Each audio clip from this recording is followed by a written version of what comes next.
മലയാളത്തിലെ എക്കാലത്ത് എന്ന് വെച്ചാൽ ത്രില്ലർ സിനിമ. ഞാൻ പറയാൻ പോകുന്നത് ദൃശ്യത്തിനെ കുറിച്ചോ മെമ്മറീസിനെ കുറിച്ചോ അഞ്ചാം പാതിനെ കുറിച്ചോ എന്നല്ല. ഈ സിനിമകളൊക്കെ റിലീസാകുന്നത് വർഷങ്ങൾക്ക് മുമ്പ് റിലീസായ ഒരു ചിത്രത്തെ കുറിച്ചാണ്. 35 വർഷങ്ങൾക്ക് മുമ്പ് MT വാസുദേവൻ നായരുടെ തിരക്കഥയിൽ VK പാത്രി സംവിധാനം ചെയ്ത് മമ്മൂക്ക നായകനായ ഉത്തരം.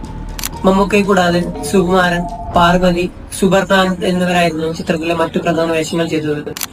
ഒരു ദിവസം സുകുമാരൻ അവതരിപ്പിച്ച മാത്യു എന്ന കഥാപാത്രത്തിന്റെ ഭാര്യ സെലീന ഭർത്താവിന്റെ തോക്കിൽ നിന്നും സ്വയം വെടിതീർത്ത് ആത്മഹത്യ ചെയ്യുന്നു.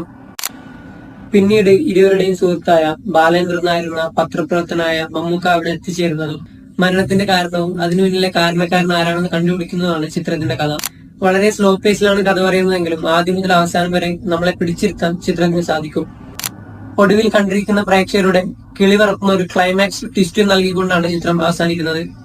ത്രില്ലർ സിനിമകൾ ഇഷ്ടപ്പെടുന്നവരാണെങ്കിൽ ഒരിക്കലെങ്കിലും കണ്ടിരിക്കേണ്ട ചിത്രമാണ് ഉത്തരം. ചിത്രം ഇനിയും കാണാത്തവരാണ്